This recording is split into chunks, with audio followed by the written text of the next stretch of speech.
Pelaku pencuri motor ini dipukuli warga hingga tidak berdaya.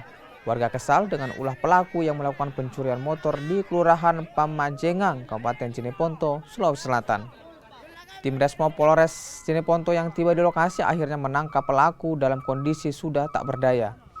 Rekaman CCTV menjadi bukti pelaku melakukan aksi pencurian motor.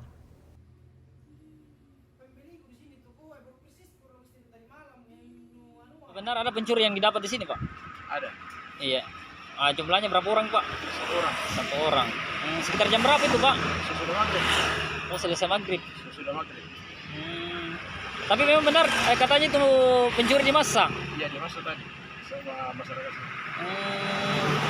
Tapi pada saat massa memukul pencuri tersebut, apakah memang ada polisi yang datang? Kebetulan ada polisi datang mengambil pencuri. Sempat diselamatkan.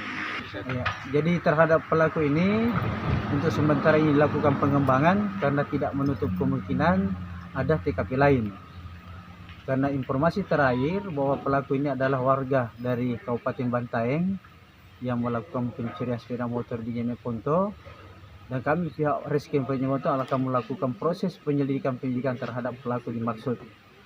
Dalam prosesnya sebentar kita akan kenakan pasal 363 subsidiari 362 dan kasus pencurian sepeda motor.